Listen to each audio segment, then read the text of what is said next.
Amen. Voilà, nous sommes en train de continuer encore ce merveilleux thème que Dieu nous a donné sur les deux familles. Et plus nous avançons dans ce thème, nous nous rendons compte que c'est tout un mystère que Dieu ait créé deux familles. J'ai cité donc la famille qui est dans les cieux et la famille qui est sur la terre.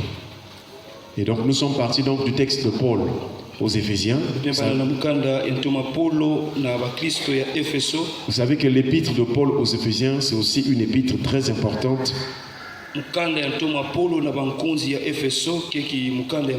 Parce que depuis le premier chapitre déjà, il touche la prédestination des saints. Et il aussi parle aussi du salut par grâce. Il parle aussi de l'unité de la foi. En tout cas, il parle de beaucoup de choses, de comment ce que, étant enfants de lumière, nous devons marcher dans la lumière. Et aussi, je crois, le dernier chapitre, il parle des armes spirituelles. Est-ce qu'on peut acclamer le Seigneur? Et donc ce soir, nous continuons encore avec ce que le Seigneur nous avait à cœur de nous partager. Donc Paul avait dit, à cause de cela, je fléchis les genoux devant le Père,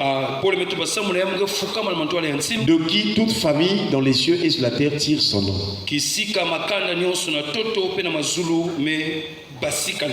Et nous avons compris que si au départ, quand Dieu a créé les cieux et la terre, il a créé les anges comme habitants ou famille des cieux. Et sur la terre, il a créé les hommes comme habitants de la terre. Dieu avait en perspective, il avait en vue d'avoir une famille qui va donc habiter dans les cieux comme sur la terre. Il y a eu une interruption à cause du péché. Et nous allons voir que même pour les anges qui étaient au ciel, il y a une partie des anges qui est aussi tombée. Et j'ai cité donc l'astre brillant, fils de l'aurore, qui était devenu Satan. Et il a entraîné un tiers des anges. Après donc le péché dans le ciel, alors que les hommes étaient sur la terre, Dieu donne l'ordre à Adam pour lui prévenir que sur cette terre, il y aura deux choses. Il y aura deux voies. S'il y avait donc deux arbres importants dans le jardin d'Éden, l'arbre de la connaissance du bien et du mal et l'arbre de la vie, c'était tout un enseignement. Dieu voulait nous montrer qu'il y a une voie qui conduit en enfer, mais il y a une voie qui conduit à la vie.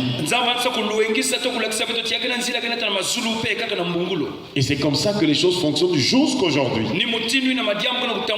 Il y a la vie, il y a la mort. Il y a la bénédiction, il y a la malédiction. Mais pour toi et moi, Dieu dit, choisis la vie. Est-ce qu'on peut acclamer le Seigneur? Nous sommes en train de voir, frères et sœurs, que dans les familles, il y a des influences. Il y a des bonnes influences, il y en a aussi des mauvaises.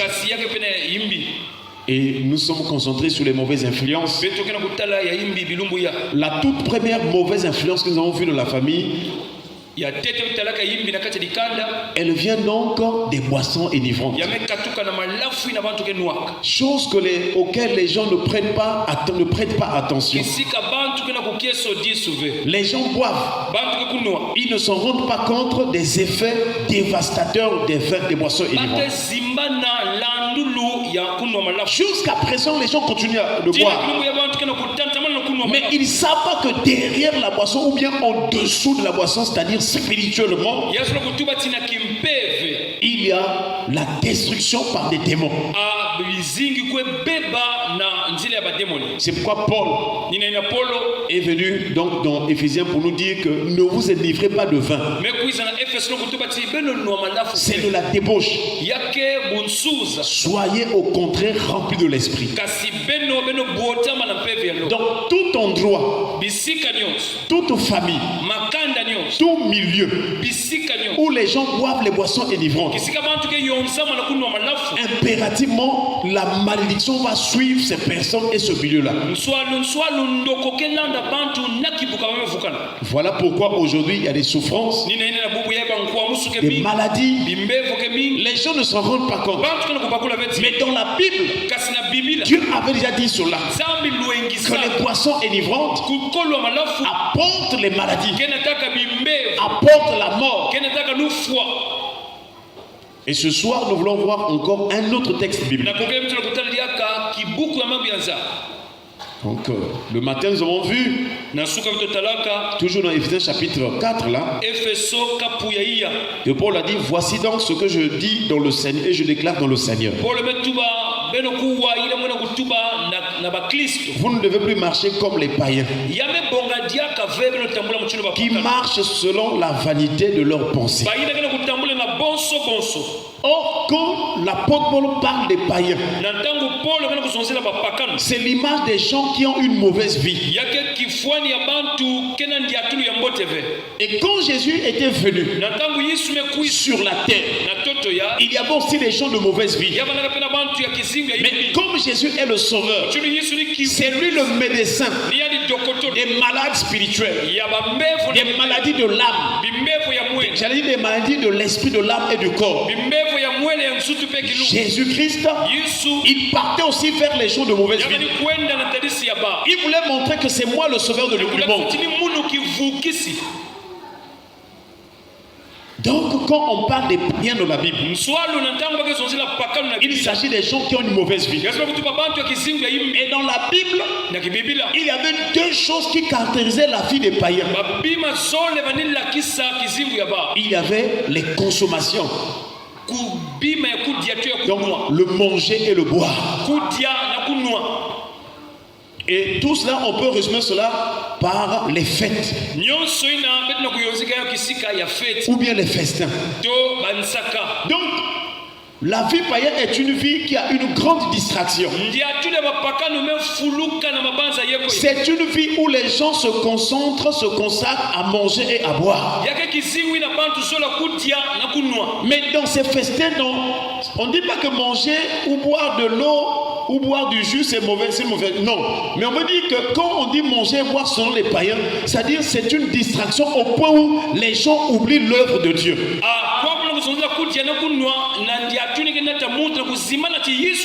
Donc, quand les gens se rassemblent en oubliant l'œuvre de Dieu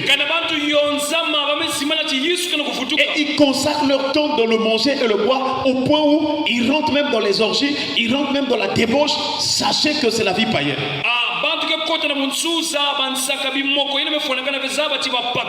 Or nous savons que le vin ou les boissons énivrantes ont une sémence vraiment impure.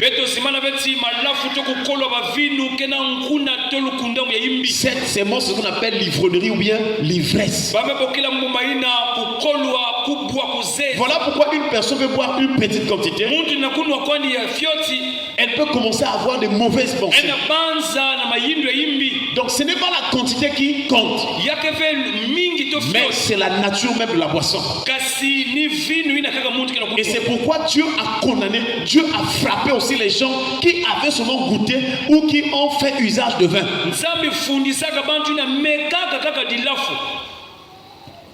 Et tous ceux qui sont la boisson, nous voyons qu'ils ont une vie vaine, une vie de vanité, une vie sans valeur. Si tu vas encore boire, tu es en train de détruire la valeur que Dieu a placée en toi. Tu es en train d'aménuiser, tu es en train de rendre petit à petit faible tout tout ce que Dieu a mis, même les grâces, l'intelligence, ce que Dieu avait placé, préparé pour ta vie, tu es en train de le détruire petit à petit.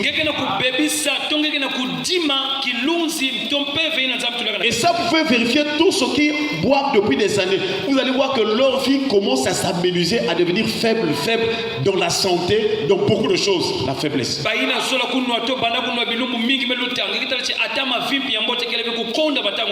Et donc ce soir, nous continuons avec les vaines pensées ou la vie de vanité. Une vie de vanité, c'est une vie dépourvue de sens. Donc une personne qui boit ou qui consomme les boissons ignorantes, c'est une personne qui est en train de détruire même l'intuition que Dieu a placée en lui. La faculté de bien juger ou d'approuver, d'apprécier les choses selon Dieu, cette faculté est en train d'être détruite. C'est pourquoi aujourd'hui nous avons de la société des gens, quand vous leur dites, vous leur parlez de Dieu, ils disent oh mais Dieu là c'est quoi?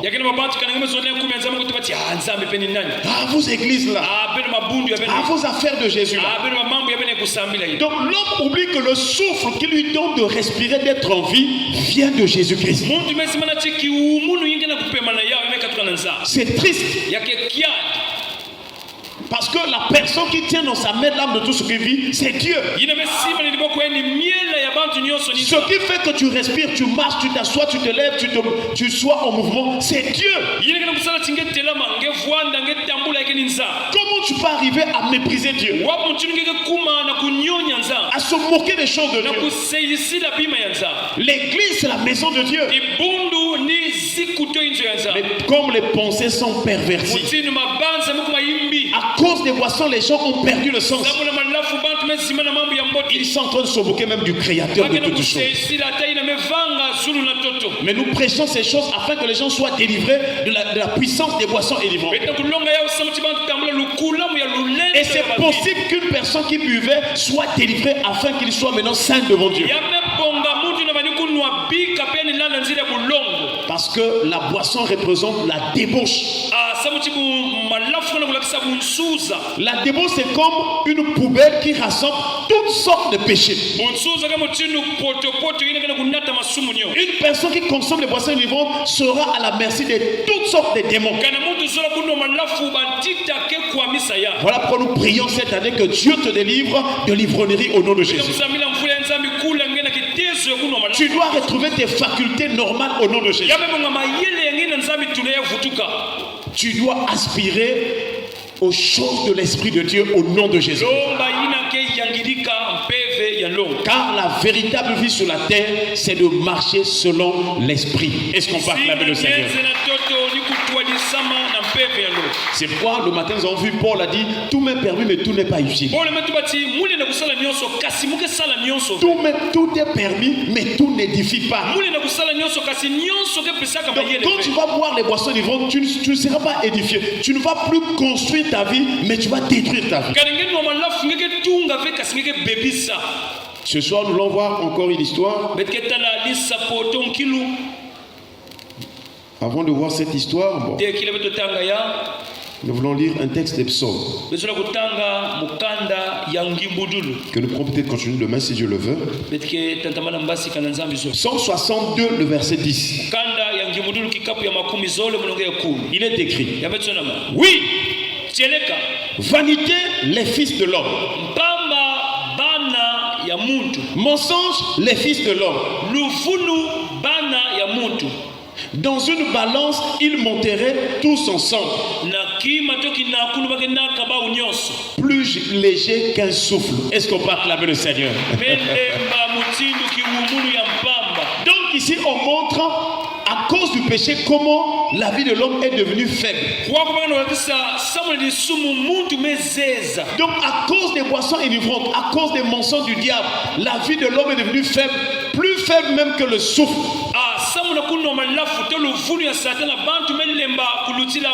J'allais dire donc plus légère que le souffle. Imagine-toi, à cause du péché, toi tu deviens léger, plus que même le souffle. Donc le souffle commence à peser plus que toi.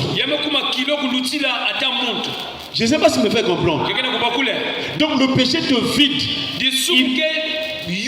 Il vide toute ton énergie, il vide toute ta vie. Donc la boisson te vide, c'est-à-dire que ça prend tout en toi. Et tu deviens plus léger que même le souffle. C'est pourquoi nous allons voir l'histoire de ce homme-là. Je vais demander aux frères donc de lire Daniel chapitre 5. Mais nous n'allons pas finir ça aujourd'hui. Demain ne manque pas. Comme ça, tu vas voir comment est-ce que la boisson peut arriver à détruire même tout un royaume. La boisson. Goûter seulement, même pas saouler, goûter seulement, mais ça mène la chute et la destruction de tout un royaume. Le roi Belshazzar donna un grand festin à ses grands au nombre de 1000.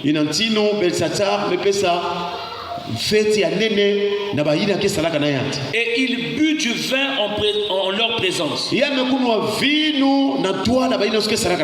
Belshazzar, quand il eut goûté au vin,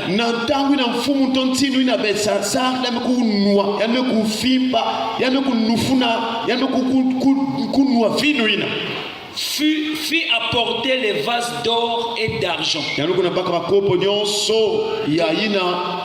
que son père Nebuchadnezzar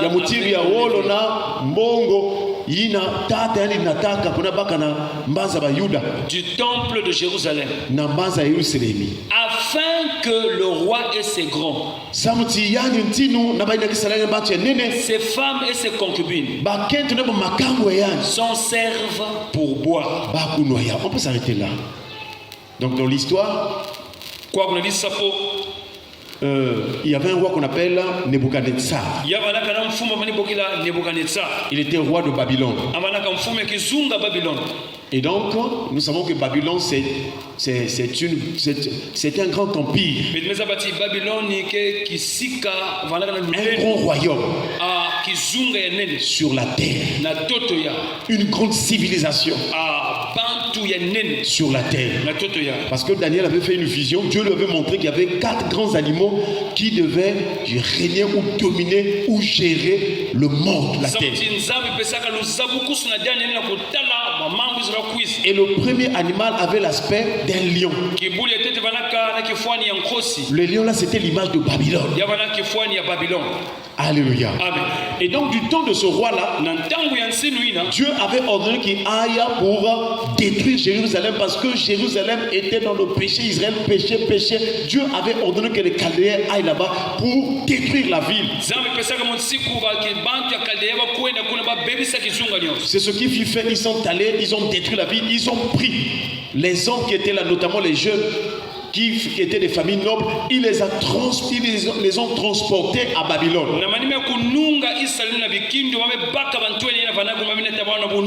Voyez tout ce que le péché peut faire. Le péché peut faire que là où tu étais pour toi bien là, on vient te prendre, on te déplace pour aller vivre dans la servitude. Alléluia. Amen. Voilà pourquoi vous voyez que nous insistons. Parfois à l'endroit où tu es là, la situation que tu vis là, c'est à cause du péché, tu es en captivité. Mais pendant la captivité, Dieu va utiliser les prophètes. Est-ce qu'on peut acclamer le Seigneur? Les prophètes, c'est ce qui parle de la part de Dieu. Ils reçoivent le message. Ils reçoivent le message de repentance. Ils reçoivent le message de l'édification. Ils reçoivent le message d'avertissement pour préparer le peuple.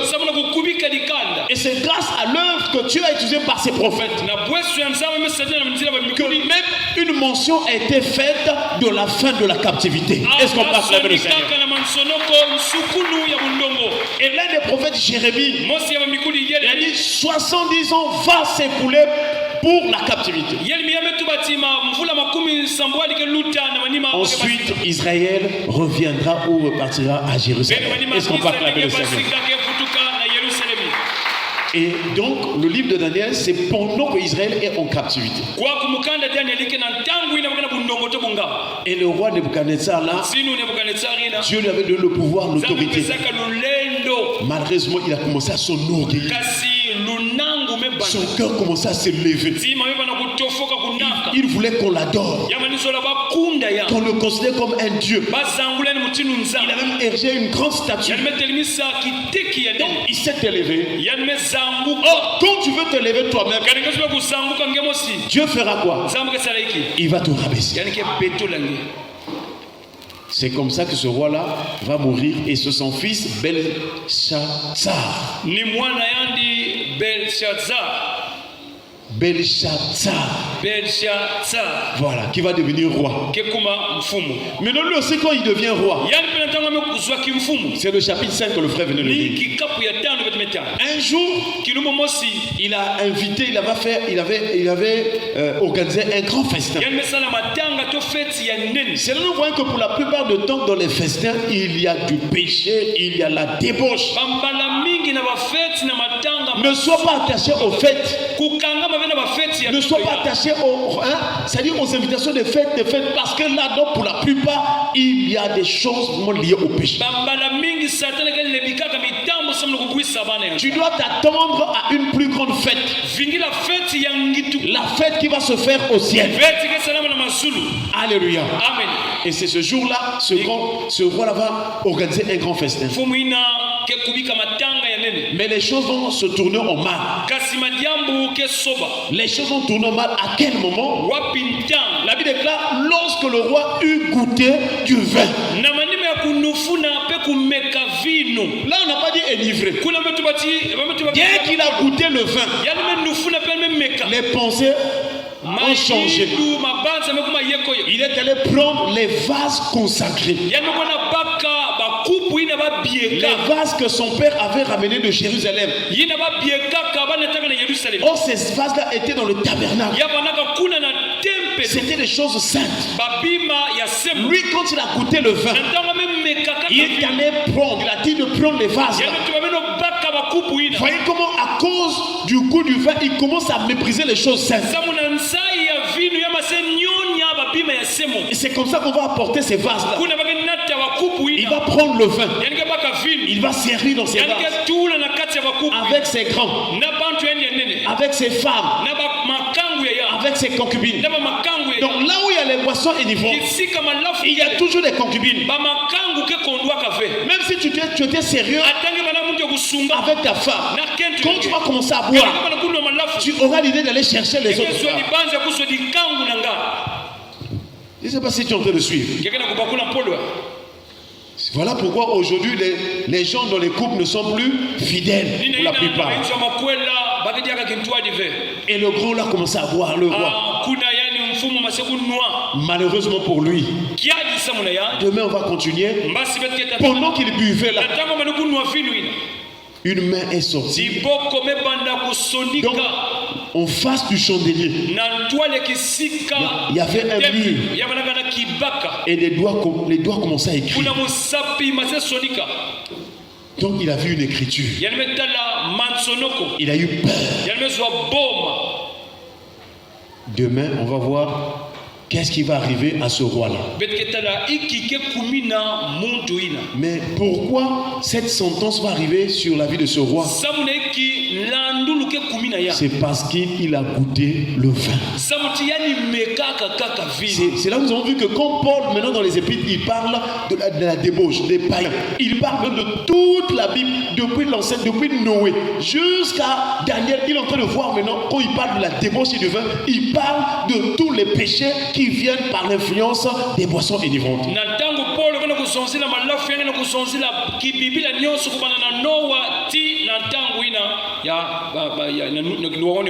D'accord. Il est concentré. Que Dieu te bénisse. Est-ce qu'on peut acclamer le Seigneur? Là, on parle du vin, là, c'est sérieux. Parce que la plupart des gens, dans notre vie, quand nous étions païens, on avait aussi consommé.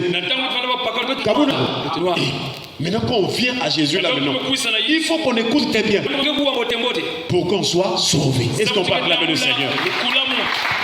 cela, frères et sœurs, tout a commencé lorsqu'il eut goûté du vin. Donc dans les boissons enivrants, il y a une sémence, il y a une puissance, il y a un esprit. Il y a des démons dans les boissons enivrants. Ce sont ces démons-là qui rentrent dans les hommes. Et ils emmènent les hommes à une mauvaise vie, à des mauvais comportements. Mais toi et moi, il faut qu'on soit délivrés. C'est vrai que moi je ne bois pas. Mais Dieu nous donne cette parole pour que les frères et les sœurs qui étaient encore victimes ou dans la faiblesse des boissons enivrants, qu'ils soient délivrés. Parce que les temps sont finis. On va dormir, on va se réveiller. On ne sait pas ce qui va arriver demain. Voilà pourquoi Dieu nous en parle. Alléluia. Amen. Donc la vie de la boisson, c'est une vie de vanité. Une vie sans sens. Une vie sans valeur. Une vie qui détruit. Voilà, ce roi-là, demain on va voir. Tu vas voir, il va mourir. Tout a commencé parce qu'il eut goûté du vin. Donc ceux qui consomment les boissons enivrantes, ils sont en train de boire la mort. Même si nous allons dans Ésaïe, Dieu dit: mon peuple descend soudain vers le séjour de mort. Le séjour de mort ouvre grandement sa gueule. Mais ils ne savent pas que pendant qu'ils dansent là, ils boivent dans les bars, dans les magasins, leur âme est en train d'aller droit dans le séjour des morts. Voilà pourquoi nous prions cette année que Dieu délivre. Du moins ceux qui vont accepter la parole, ceux qui vont ouvrir leur cœur. Donc toute la Bible, tu vas voir qu'il y a des sentences sur le vin. Mais que Dieu pardonne ce soir tous ceux qui étaient encore esclaves de ces choses. Puisque nous avons écouté la vérité, que Dieu pardonne, que Dieu donne la force de s'éloigner, d'abandonner les boissons enivrantes, et que Dieu nous donne la soif, le goût du Saint-Esprit. Est-ce qu'on peut acclamer le Seigneur? Mais ce n'était dans la prière. Nous allons remercier le Seigneur pour sa parole et nous allons prier le Seigneur au nom de Jésus.